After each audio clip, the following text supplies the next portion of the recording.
South ఇండియాలోని అతి తక్కువ ధరలకి రత్నాలనందించే ఏకైక సంస్థ 6JVR. ప్రస్తుతం మనతో పాటు ఉన్నారు హైకోర్టు నుంచి ప్రముఖ అడ్వకేట్ నరేష్ సుంకర గారు. ఒకసారి ఆయనతో మాట్లాడదాం. బెట్టింగ్ యాప్స్ మీద ఆయన ఏం చెప్తారో చూద్దాం. ఎందుకంటే రీసెంట్ గా మనం చూస్తున్నాం బెట్టింగ్ యాప్స్ గురించి చాలా మంది ఇన్ఫ్లుయెన్సర్స్ ని అలాగే యూట్యూబర్స్ మీద కేసులు నమోదయ్యాయి, కొంతమందిని అరెస్ట్ కూడా చేశారు. దీని మీద say no to betting apps అంటూ పెద్ద ఉద్యమాన్ని మొదలు పెట్టారు ఆర్టీసీ ఎండి సజ్జనర్ గారు. సో ఆయన స్ఫూర్తితో చాలా మంది అంటే మారాలి అని చెప్పి డెసిషన్ తీసుకుంటారు, ఇంక ఇలాంటి చెయ్యము అని చెప్పేసి.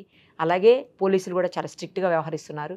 ఒకసారి దీనికి సంబంధించి మరింత సమాచారాన్ని నరేష్ గారిని అడిగి తెలుసుకుందాం. నమస్తే నరేష్ గారు, ఎలా ఉన్నారు? గోయింగ్ ఫైన్ అండి, మీరు ఎలా ఉన్నారు? ఫైన్ అండి. యా, బెట్టింగ్ యాప్స్ చూస్తున్నాము, ఎప్పటి నుంచో బెట్టింగ్ యాప్స్ ఉన్నాయి. వాటి వల్ల చాలా మంది జీవితాలు నాశనం చేసుకుంటున్నారు, డబ్బులు నాశనం చేసుకుంటున్నారు, ప్రాణాలు తీసుకుంటున్నారు. అయినప్పటికీ కూడా అప్పుడేదో జరుగుతుంటుంది, తర్వాత మళ్ళీ కామన్ అయిపోతుంది. బట్ ఎప్పుడైతే సజ్జనర్ గారు దీన్ని ఒక ఉద్యమం లాగా స్టార్ట్ చేశారో అందరికీ అవేర్నెస్ పెరుగుతూ ఉంది. సేమ్ టైము అరెస్టులు అవుతున్నాయి, కేసులు నమోదు చేస్తున్నారు. శిక్షలు ఎక్కడ వరకు పడతాయి ఏమవుతుందో తెలియదు, కానీ చాలా మంది విదేశాల్లో ఉన్నారు, వాళ్ళని కూడా తీసుకొచ్చే అవకాశం ఉంది అని చెప్తా ఉన్నారు. సో అసలు బెట్టింగ్ యాప్స్ అనేవి వీటి మీద ఎలాంటి చర్యలు తీసుకునే అవకాశం ఉంటుంది?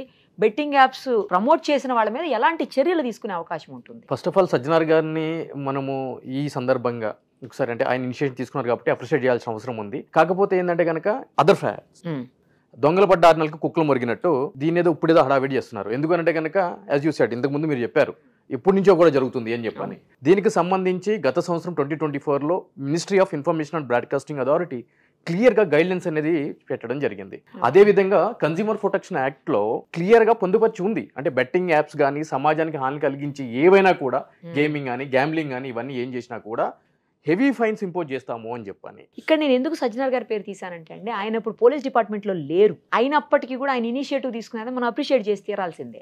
ఆబ్వియస్లీ నేను కూడా అదే అంటున్నాను. ఆయన చేసిన ఇప్పుడు ఏదైతే కనుక ఇనిషియేషన్ తీసుకున్నాడో అది వండర్ఫుల్, అప్రిషియేట్ చేయాలని చెప్పి నేను చెప్పాను. అంటే నేను అదర్ ఆస్పెక్ట్స్ గురించి నేను మాట్లాడుతున్నాను, ఆయన గురించి కాదు, అదర్ ఆస్పెక్ట్స్ గురించి నేను మాట్లాడుతున్నాను. అయితే ఎందుకు అని అంటే కనుక ప్రభుత్వ విభాగాలు ఎస్పెషల్లీ ఆయన ఇప్పుడు ఇన్ఫాక్ట్ చెప్పాలంటే కనుక ఆర్టీసీ ఎండీగా ఆ రోల్లో చేయలేదు, ఒక సామాన్య వ్యక్తిగా సమాజం పట్ల అవగాహన కలిగిన వ్యక్తిగా బాధ్యత కలిగిన వ్యక్తిగా ఆయన చేశాడు. సో నేను ఇక్కడ ఏం చెప్తున్నాను అంటే కనుక ప్రభుత్వ యంత్రాంగం with regard to the cyber crimes కి సంబంధించి కానీ మిగిలిన law and order police department కానీ వాళ్ళ గురించి నేను మాట్లాడుతున్నాను. అదేవిధంగా మిగిలిన అథారిటీస్ గురించి నేను మాట్లాడుతున్నాను. సో క్లియర్ గా పొందుపరిచి ఉంది, కన్స్యూమర్ ప్రొటెక్షన్ యాక్ట్ లో క్లియర్ గా పొందుపరిచి ఉంది. అదేవిధంగా గైడ్ లైన్స్ ఉన్నాయి. అదేవిధంగా దీనికి సంబంధించి సిసిఎల్ఏ అంటే సెంట్రల్ కన్స్యూమర్ అథారిటీ అని చెప్పని ఒక ఫార్మేషన్ అనేది కూడా చేయడం జరిగింది under the supervision of ministry of information and broadcasting authority. Okay. So దానికి సంబంధించి 10 లక్షల వరకు కూడా ఫైన్ అనేది ఇంపోజ్ చేసే అధికారము రాష్ట్ర ప్రభుత్వాలకి కేంద్రానికి ఉంది. ప్రమోట్ చేసినా ఆడినా ఏం చేసినా, ఎస్పెషల్లీ ప్రమోట్ చేస్తే 10 lakhs. ఏదైనా ఒక హీరో కానీ ఒక హీరోయిన్ కానీ ఒక XYZ ఇన్ఫ్లుయెన్సర్ కానీ ఇది ఆడు అదని చేస్తే 10 lakhs వరకు ఫైన్ ఇంపోజ్ చేసేటువంటి అధికారం ఈ చట్టం కల్పించబడింది. దీనికి సంబంధించి ఒక అథారిటీని ఇన్వెస్టిగేషన్ పర్పస్ వేసేటువంటి అధికారం ఈ చట్టం కేంద్ర రాష్ట్ర ప్రభుత్వాలకు ఇచ్చింది. దీని ప్రకారము ఇటువంటి ఎవరైనా కూడా వైలేషన్కి పాల్పడితే ఆన్లైన్కి సంబంధించి కానీ అదేవిధంగా వ్యాపారాలకు సంబంధించి కానీ రాంగ్గా పీపుల్ని అడ్వైజ్ చేసి వాళ్ళని ముందుకు తీసుకుని వెళ్ళి ఈ విధంగా వాళ్ళ యొక్క ఫైనాన్షియల్ అండ్ ఎకనామిక్ స్టేటస్ని దెబ్బతీసే విధంగా చేస్తే దాని మీద ఒక కమిటీ వేసి, కమిటీలో ఎవరుంటారు? District collector is the competent authority. So ఒక ప్రిలిమినరీ ఎంక్వైరీ జరిగిన తర్వాత అది నిజమని తెలిస్తే వాళ్ళకి నోటీసులు ఇచ్చి 10 lakhs వరకు ఫైన్స్ ఇంపోజ్ చేసే అధికారాలు ఉన్నాయి. సో ఇక్కడ మనం చూసాము, నిన్న పంజాగుట్ట పోలీస్ స్టేషన్లో కేసులు నమోదు చేశారు ఒక 12 మంది సమ్ XYZ మీద అని చెప్పని. కానీ మన పక్క రాష్ట్రం తమిళనాడుకి వెళ్తే 2023లోనే స్టాలిన్ గవర్నమెంట్ వచ్చిన తర్వాత చట్టాన్ని చాలా పకడ్బందీగా చేయడం జరిగింది. దానికి సంబంధించి ఒక డ్రాఫ్ట్ బిల్ కూడా చేయడం జరిగింది. అక్కడ కూడా ఒక 16 మంది మీద కేసులు నమోదు చేయడం జరిగింది. స్ట్రింజెంట్ వాళ్ళ మీద ఫైన్లు కూడా ఇంపోజ్ చేయడానికి 10 లక్షల వరకు ఏదైతే కనుక సెంట్రల్ కన్స్యూమర్ యాక్ట్లో ఉన్న 10 lakhs ఫైన్ ఏదైతే ఉందో దాన్ని ఒక స్టేట్ యాక్ట్ కింద తీసుకుని వచ్చి వాళ్ళ మీద ఫైన్లు కూడా ఇంపోజ్ చేసేటువంటి పరిస్థితి ఉంది. ఆల్రెడీ ఆ విధంగా చేశారు పక్కన రాష్ట్రంలో. ఇక్కడ ఏం జరుగుతుందంటేనండి, ఎంత కఠినమైన చట్టాలు ఉన్నా కూడా మన క్రైమ్ ఆపలేమండి. ఎందుకు అని అంటే కనుక అవగాహన అనేది చాలా ఇంపార్టెంట్. మనలో మనకి విచక్షణ ఉండాలి. ఎవరో ఒకరు వచ్చి చెప్తే మనం మారతామనే పరిస్థితులు మనిషి ఎప్పుడు ఉండడండి. ఈ రోజు ఒక మర్డర్కి సంబంధించి కానీ ఒక రేపుకి సంబంధించి కానీ పిల్లలకు సంబంధించిన పోస్కో కానీ చాలా కఠినమైన శిక్షలు ఉన్నాయి. లైఫ్ కూడా విధిస్తున్నటువంటి పరిస్థితులు మనం చూసాము. నిన్న కాక మొన్న కూడా చేసాము. క్యాపిటల్ పనిష్మెంట్ కూడా. క్రైమ్ జరగడం ఆగిపోతుందా? ఆగట్లేదు. ఎందుకు అని అంటే కనుక ఈ ఈజీ మనీకి అలవాటు పడి కష్టపడుకోకుండా ఇంట్లో కూర్చొని డబ్బులు సంపాదించాలి అని అంటే కనుక క్రైమ్ చేయాలి. దాని తర్వాత అప్పుడు చూద్దాం దాని తర్వాత సో ఫస్ట్ ఈజీ మనీకి అలవాటు పడ్డారు కదా, కష్టపడటం అనే కాన్సెప్ట్ నుంచి తప్పించుకోవాలి కదా. సో దానికి సంబంధించి ఎన్ని కఠినమైన చట్టాలు ఉన్నా, బట్ థింగ్ ఈజ్ ఏంటంటే ఇక్కడ ఏం జరుగుతుంది అని అంటే కనుక వాళ్ళు ఈ ఇన్ఫ్లుయెన్సర్ అనే పాత్ర చాలా ఎక్కువగా ఉంటుందండి. అంటే ఎక్కువ మందిని జనరల్ గా ఒక కంపెనీ ఏదో ఒక ప్రమోషన్ ఏదో ఒకటి సెర్చ్ చేస్తున్నప్పుడు చూసేది వేరుంటది, అది 100లో 1 ఉంటుంది. ఈ ఇన్ఫ్లుయెన్సర్ చేసేది 100కి 100% ఉంటుంది. వాళ్ళని చూసి మనం చేస్తే తప్పేంటి, వాళ్ళే కదా చెప్తున్నారు అని చెప్పని. సో వాళ్ళు వీళ్ళ ద్వారా డబ్బులు సంపాదించుకుంటున్నారు, వీళ్ళు డబ్బులు పోగొట్టుకుంటున్నారు. అక్కడ తాగట్లేదు, కుటుంబం నాశనం అయిపోతుంది, ఆత్మహత్యలకు దారితీస్తుంది. వాళ్ళు ఆడినోడు చచ్చిపోతే ఏ ప్రాబ్లం లేదండి, సమాజంలో ఒక చీడ పురుగు పోయింది అనుకోవచ్చు, దానివల్ల కుటుంబం మొత్తం ఇబ్బంది పడుతుంది కదా. అప్పులు వాళ్ళు లైబిలిటీ, మళ్ళీ ఆ కుటుంబం సూసైడ్ చేసుకోవాల్సిన పరిస్థితి ఏర్పడుతుంది. సో దాని గురించే కదా ఇప్పుడు ఇంతటి ఇష్యూ జరుగుతుంది దీని మీద. సో ప్రభుత్వం కూడా కఠినంగా దీని మీద వ్యవహరించాలి. ఇప్పుడు ఇదే మా ఎవరైతే ఇన్ఫ్లుయెన్సర్ ఉన్నారో సమ్ ఆఫ్ ది ఇన్ఫ్లుయెన్సర్స్ ఓపెన్గా చెప్పినటువంటి పరిస్థితి. అవును, హర్ష సాయి ఏమని అంటాడు, నేను చేయకపోతే వేరేటోడు చేస్తాడు అంటాడు. ఇప్పుడు వేరేటోడి మీద కేసు అయ్యే పరిస్థితి నుంచి నీ మీద కేసు అయ్యే పరిస్థితికి వచ్చింది. నువ్వు చేసావు కాబట్టి, వేరేటోడు చేస్తే ఆడి మీద అయ్యేదేమో, నువ్వు చేసావు కాబట్టి నీ మీద అయ్యింది. ఇక అయితే దీంట్లో అరెస్ట్ చేసే పరిస్థితి ఉందంటే అరెస్ట్ చేసే పరిస్థితి లేవండి ఈ సెక్షన్స్ లో. ఎందుకు అంటే కనుక 3184 sub-4 పెట్టారు, అది చీటింగ్ కింద డిఫైన్ ఇస్తుంది, బిలో 7 years ఉంది. అది కాకుండా గేమింగ్ యాక్ట్ లో ఉన్న సెక్షన్ 3A క్యాపిటల్ ఏ, అదేవిధంగా ఫోన్ పెట్టారు. దాంట్లో ఏముంది, సెక్షన్ 3లో ప్రమోట్ చేస్తే ప్రమోటర్కి ఒక 500 రూపాయల ఫైన్, 3 నెలల జైలు శిక్ష అని చెప్తుంది. 3Aలో ఏం చెప్తుంది అని అంటే కనుక ఎవరైనా సరే ఒక కంపెనీ చేస్తే ఆ కంపెనీకి పనిష్మెంట్ అని చెప్తుంది. 4లో ఏం చెప్తుంది, ఏదైనా ఒక ఆన్లైన్ గేమ్ గ్యామ్లింగ్ ఒక ప్లేస్లో ఆడితే అఫెన్స్ అని చెప్తుంది. అదేవిధంగా 66D అని చెప్పి ఒక సెక్షన్ యాడ్ చేయడం జరిగింది, పర్సనేషన్. అంటే నేను మీ ఐడెంటిటీని మీ యొక్క ముసుగేసుకుని ఆన్లైన్లో క్రైమ్ చేస్తే అని చెప్పానంటుంది. ఇర్రిలవెంట్ సెక్షన్స్ ఓపెన్గా చెప్పాలి అని అంటే కనుక రేపొద్దున కోర్టుకి వెళ్తే నిలబడే సెక్షన్స్ కావు. అదేవిధంగా ఇక్కడ కంపెనీస్ కూడా, ప్రమోట్ చేసే కంపెనీస్ కూడా బాధ్యత ఉంది. అంటే ఇంటర్మీడియట్స్ అని అంటాము, ఇన్స్టాగ్రామ్ కానీ, ఫేస్బుక్ కానీ, స్నాప్ కానీ, వాట్సాప్ కానీ, XYZ. అంటే వీళ్ళు ఏ ప్లాట్ఫామ్ ద్వారా అయితే కనుక జనాన్ని ఇన్ఫ్లుయెన్స్ చేస్తున్నారో, జనాల్ని ఒక ర్యాంక్ ట్రాక్ పట్టిస్తున్నారో వాటికి కూడా ఆ బాధ్యత ఉంది. అటువంటి ఏదైనా సరే ప్రొహిబిటరీ కంటెంట్ ఉన్నప్పుడు వాటిని డిలీట్ చేయాలి ఇమ్మీడియట్లీ అని చెప్పని కూడా IT యాక్ట్లో క్లియర్గా పొందవచ్చు ఉంది. కానీ ఆ కంపెనీస్ కూడా ఆ విధంగా చేయట్లేదు.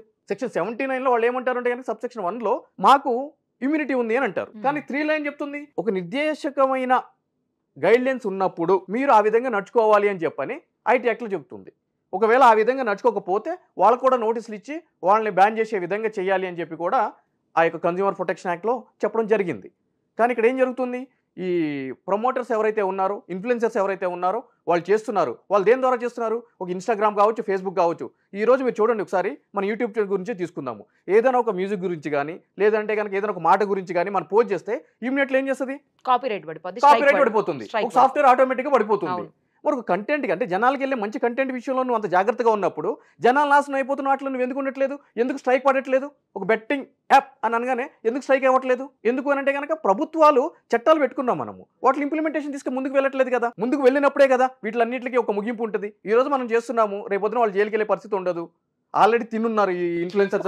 అరెస్ట్ చేశారు కదండి, లోకల్ బాయ్ నాని అని అతన్ని దీంట్లో అరెస్ట్ చేశారు. ఇక్కడ ఏం జరుగుతుంది అంటేనండి, ఇవన్నీ కూడా పెట్టే సెక్షన్స్ ఒక అన్నోన్ పర్సన్ ఈ విధంగా నేను చూశాను, ఇట్లా చేశాను అని చెప్పి సెక్షన్ పెడతాడు. అతను డైరెక్ట్ విక్టిమ్ కాదు.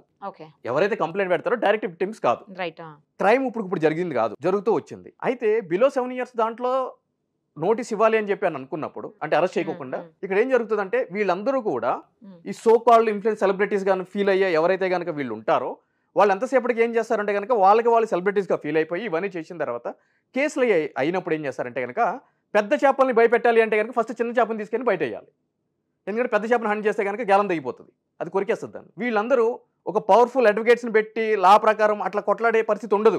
ఓపెన్గా బయటకు వచ్చి నా అరెస్టు చట్ట విరుద్ధము, నన్ను అరెస్ట్ చేయని కేసులు కూడా అరెస్ట్ చేశారు అని చెప్పి చెప్తారా? బయటకు వచ్చి సారీ తప్పు అయిపోయిందని చెప్పని అంటారు. అట్లా నోరు ఎత్తితే ఏం జరుగుతుందో తెలుసు వాళ్ళకి. అది పెద్ద చేపలను పట్టమని చెప్పండి. ఈ రోజు నిన్న 12 మందిని ఎవరి మీద ఉన్నారు, దాంట్లో ఒక 3-4 పెద్ద చేపలు ఉన్నాయి, పట్టమని చెప్పండి, అరెస్ట్ చేయమని చెప్పండి, రిమాండ్కి పంపించమని చెప్పండి. జరగదు అది. ఎందుకంటే ఆల్రెడీ వాళ్ళు కోట్లు తినేసి ఉన్నారు. లీగల్గా వాళ్ళు ఎక్స్ప్లెయిన్ చేయగలరు, మంచి అడ్వకేట్లు పెట్టుకోగలరు. అది ఇక్కడ జరుగుతుంది. సో ఇక్కడ కూడా ఏం జరుగుతుంది అంటే కనుక డిస్క్రిమినేషన్ జరుగుతుంది. మీరు అన్నట్టే మరి అతను అరెస్ట్ చేశారు కదా, వీళ్ళందరూ ఎప్పుడు అరెస్ట్ చేస్తారు? నేను అడుగుతున్నా కెమెరా సాక్షి ముందుగా, వీళ్ళందరూ ఎప్పుడు అరెస్ట్ చేస్తారు? విదేశాల్లో ఉన్న ఎప్పుడు పట్టుకొస్తారు? విదేశాల్లో ఉన్న పక్కన పెట్టండి, వాళ్ళు రారు చేయరు, అది వేరే సంగతి. అది మనం మర్చిపోవాలి. ఫోన్ ట్యాపింగ్ మొత్తం దేశ చరిత్రనే మార్చి ఫోన్ ట్యాపింగ్లోనే ఇప్పుడు వరకు తీసుకురాలేకపోయారు. స్టేట్ స్పెషల్ ఇంట్రెస్ట్ ఉంది, CBIకి వెళ్ళింది, ఇంటర్పోల్కి వెళ్ళింది, బ్లూ కార్నర్ నోటీస్ అయ్యింది ఇంకా. But still they are absconding. ఈ కేసులు ఏం పట్టుకొస్తారులేండి, చిన్న చిన్న కేసుల్లో వాళ్ళకి వేరే కేసులు ఉంటాయి కదా. ఈ లోపు మళ్ళీ ఎమ్మెల్యేనో ఎంపీనో ఎమ్మెల్సీనో బయటకు వస్తాడు, మళ్ళీ ఆటలో బిజీ ఉంటారు. ఇక్కడ ఉన్నారు కదా ఆల్రెడీ మీడియా ముందుకు వస్తున్నారు కదా, ఫోన్లో అప్లోడ్ చేస్తారు కదా, అయ్యో నాకు తెలియకుండా చేశాను అది ఇది అని చెప్పి సారీ చెప్తున్నారండి చాలా మంది. అవునండి, సారీ చెప్తారు. ఒక 10 కుటుంబాలు ఆత్మహత్య చేసి చచ్చిపోయినాయి. ఒక సారీ ఆ 10 కుటుంబాలను తీసుకొచ్చి రిస్టోర్ చేస్తాయా? వాళ్ళ జీవితాలను తీసుకుని వస్తాయా? ఎంతో మంది చిన్నపిల్లలు ఉన్నారు, వాళ్ళు ఈరోజు అనాథలుగా మారారు. సారీ కాదు, మీరు తినున్నారు కదా పీకల దాకా, ఆ అమౌంట్ని తీసుకొచ్చి వాళ్ళకి డిపాజిట్ చేయండి, కొంచెం అన్న వాళ్ళకి హెల్ప్ అవుతుంది. అల్లు అర్జున్ కేసులో కూడా అల్లు అర్జున్ వాళ్ళు చేసినప్పుడు ఆ బాబుని అక్కడ ఉన్నప్పుడు నువ్వు ఆ కాంపన్సేషన్ చేయాలి, ట్రీట్మెంట్ చేయాలని చెప్పి ఏ విధంగా అయితే ప్రజా సంఘాలు మనం అందరం గలమెత్తామో, ఈ కేసుల్లో కూడా సారీ సరిపోదు. మీరు చట్టానికి విరుద్ధంగా ప్రమోట్ చేశారు, ఎన్నో జీవితాలు నాశనం చేశారు, మీరు తిన్నదంతా కక్కాలి. In fact government has a authority to competent authority, వాళ్ళ దగ్గర నుంచి హెవీ ఫైన్స్ ఇంపోజ్ చేయాలి. 10 లక్షల రూపాయలు మినిమం చేయాలని చెప్పి యాక్ట్ చెప్తుంది. మినిమం 10 lakhs రూపీస్ చేయాలని చెప్పనుంది. ఒకసారి కాదు, రిపీటెడ్గా చేసిన వాళ్ళు అయితే కనుక ఇమ్మీడియట్లీ వాళ్ళ ఆస్తులు జప్తు చేయాలని కూడా దాంట్లో ఉంది. వీళ్ళు ఒక్క కంపెనీకి చేయలేదు కదా, వేరియస్ కంపెనీకి చేశారు. మరి వాళ్ళ ఆస్తులు ఎప్పుడు జప్తు చేస్తున్నారు, వాళ్ళ దగ్గర నుంచి ఫైన్ ఎప్పుడు ఇంపోజ్ చేస్తున్నారు? క్రిమినల్ కేసు నమోదు చేస్తే హడావిడి చేస్తే ఏం జరుగుతుంది? ఏం జరగదు. మేము చూడలేదా అని అనుకుంటారు, ఒక 4 రోజులు అయితే మళ్ళీ మొదలెడతారు. ఇది ఎప్పుడు జరుగుతుంది? చాలా కాలం నుంచి జరుగుతుంది. పక్క రాష్ట్రాలు సెంట్రల్ గవర్నమెంట్ నుంచి గైడ్లైన్స్ ఉన్నాయి, యాక్ట్ అమెండ్మెంట్లు జరిగినాయి, పగడ్బందీగా చేయాలని చెప్పని ఉంది. ఈ రోజు ప్రజల యొక్క క్షేమం గురించి మాట్లాడతామని చెప్పే ప్రభుత్వాలు ఉన్నాయి. ఇంతమంది చూస్తున్న ఉండగా కూడా ఒక వ్యక్తి, అది కూడా సజ్జనార్ గారు అంతకుముందు ఈ దిశ ఎన్కౌంటర్కి సంబంధించి ఇటువంటి సోషల్ అవేర్నెస్ వాటికి సంబంధించి ముందుంటారు కాబట్టి అది ఈ రోజు అట్లీస్ట్ ఆ కేసు రిజిస్టర్ అవడానికి కూడా ఒక కారణమైంది. అదే ఎవడో నాలంటే ఇంకొకడు అయితే కనుక పోరా నువ్వు వాక్కుంటానంటే నిన్నెవడు పట్టించుకుంటాడు, మాకు తలకాయ నొప్పులు అట్లా అని చెప్పి అనేటువంటి పరిస్థితి ఉంది ఈ రోజు మెకానిజం. సో ఇట్లన్నిటికి ఫుల్ స్టాప్ పడాలి శాశ్వతంగా. ఏదో ఈ రోజు మాట్లాడుకున్నాం అయిపోయింది అనేది కాకుండా ఫుల్ స్టాప్ పడాలి అంటే కనుక ప్రభుత్వం ఇనిషియేషన్ తీసుకోవాలి. మేర్లీ రిజిస్ట్రేషన్ ఆఫ్ ఎఫ్ఐఆర్ అని అంటే కనుక అది సమస్యకు పరిష్కారం అంటే సమస్యకు పరిష్కారం కాదు. అది చెప్పించారు కదా, సారీ చెప్పారు, ఇంకేం చేస్తామండి అని చెప్పి చేతులు దులుపుకోవడానికి కాదు. కింద అరెస్ట్ చేయడం, పైన అరెస్ట్ చేయకపోవడం, వాళ్ళకు ఒక చట్టం వీళ్ళకి ఒక చట్టం ఉండదు. అందరికీ సమానత్వమైన చట్టం ఉంటుంది. అందరిని అరెస్ట్ చేస్తూ ఉంటే అప్పుడు భయం పడుతుంది. మేకప్ లేసి ఏసీ కార్లో తిరగడం కంటే ఎండాకాలం చెంచలు కూడా జైల్లో కూర్చుంటే ఎట్లా ఉంటుంది జైల్లో అప్పుడు తెలుస్తుంది. అప్పుడు వాళ్ళు దగ్గరకు వస్తుంది, వేరేటోడు వచ్చినా కూడా వద్దురా బాబు అని చెప్పని అంటది. ఇంట్లో కూర్చొని సారీ చెప్తే వదిలేశారు కదా, ఏముంది మళ్ళీ ఇంకోసారి చేసుకుందాం, రెడీ పెట్టుకుందాం, ఈసారి లీగల్గా స్ట్రాంగ్గా చేద్దాం, టీం రెడీగా ఉండాలి. మీరు అన్నట్టు స్ట్రాంగ్గా గవర్నమెంట్ లేకపోతే చట్టాలు చేస్తే తప్పించి చట్టాలు ఉన్నాయి, అట్లీస్ట్ ఉన్న చట్టాలు ఇంప్లిమెంటేషన్ చేసి తీసుకు ప్రభుత్వ యంత్రాంగం ముందుకు వెళ్తే కదిలితే ఎప్పటికైనా సరే, కనీసం అట్లీస్ట్ ఇప్పటికైనా సరే వెళ్తాయి. ఒక ఫేస్బుక్కి ఇన్స్టాగ్రామ్కి వాటికి నోటీసులు ఇవ్వమని చెప్పండి, వేరే నిద్రపోతున్నారా, చట్టం క్లియర్గా ఉంది అని చెప్పని. ఈ రోజు ఒక పిఎం మీద, ఒక హోమ్ మినిస్టర్ మీద, వాటి మీద ట్విట్టర్ కంపెనీ వాళ్ళే ట్వీట్ చేస్తూ ఉంటే ఎగ్నెస్ట్గా ఇమీడియట్లీ నోటీసులు ఇస్తున్నారు. నోటీస్ తీయకపోతే కోర్టుకి వెళ్తున్నారు, మొత్తం మా కంట్రీలో మిమ్మల్ని బ్యాన్ చేస్తామని చెప్పని అంటున్నారు. అంటే ఒక వ్యక్తికి ఒక ట్వీట్ అట్లా చేసినప్పుడే అంత పగడ్బందీగా వెంటనే వార్ ఫుటింగ్ బేసిస్ మీద స్పందించే మీరు, దేశంలో ఇంతమంది ప్రజానీకం దీనివల్ల చచ్చిపోతున్నప్పుడు, చట్టం ఉన్నప్పుడు ఎందుకు స్పందించారు? అదే తీరున మీకు ఒక న్యాయం, ప్రజలకు ఒక న్యాయం ఉండదు కదండి. ప్రాణం ఎవరిదైనా ప్రాణమే కదా, ప్రాణం, పరువు ఎవరిదైనా పరువే. కానీ ఏంటి అంటే కనుక ఆ రేంజ్ ఉంటుంది కాబట్టి, స్టేటస్ అనేది ఉంటుంది కాబట్టి ఇది దానికి సంబంధించి వెళ్తూ ఉంటాయి. ఎంత ఆర్టికల్ 14 అనుకున్నా కూడా దాంట్లో ఎగ్జామ్షన్స్ ఉంటాయి. అందరికీ సమానత్వం చట్టాలు ఉండాలి అంటాం, కానీ ఉండవు. డబ్బులు ఉన్న వాళ్ళకి ఒకలాగా ఉంటుంది, డబ్బు లేనడికి ఒకలాగా ఉంటుంది, ఇన్ఫ్లుయెన్స్ ఉన్నవాడికి ఒకలాగా ఉంటుంది, ఇన్ఫ్లుయెన్స్ లేనడికి ఒకలాగా ఉంటుంది. మరి ఇంకా చట్టం ముందు అందరూ సమానం లేని వర్డ్కి మీనింగ్ లేదు కదా, అట్లా మాట్లాడుకుని వెళ్ళిపోవాలండి. అంతేనా? అంతే, సాటిస్ఫాక్షన్ గురించి, for the sake of satisfaction. ఏది ఏమైనా ఉన్నది ఉన్నట్టు మొహం మీద మాట్లాడారు. నేను అదే చెప్తున్నానండి. ఇప్పుడు ఇది యాక్చువల్గా నేను మాట్లాడాల్సిన మాటలు, ఎవరైతే కనుక అరెస్ట్ అయినా ఇన్నాడా యూట్యూబర్ అన్నారో అతను కూర్చొని మాట్లాడాలి ఈ మాటలు. అతను మాట్లాడలేడు, మాట్లాడనివ్వరు, నోరు పెగలదు. బట్ నేను మాట్లాడగలను, ఐ క్యాన్. చట్టానికి ప్రతినిధి కదా మీరు. రైట్ అండి, విల్సి చూద్దాం. ఇప్పుడు తన కదిలి యంత్రాంగం మీరు అన్నట్లు కరెక్ట్గా యాక్షన్ తీసుకుంటే, stringent action, hope for the best అండి. Yes, exactly. మనం ఇప్పుడు అంతే కదా ఆశావాదులు. రైట్ అండి, థ్యాంక్ యూ సో మచ్.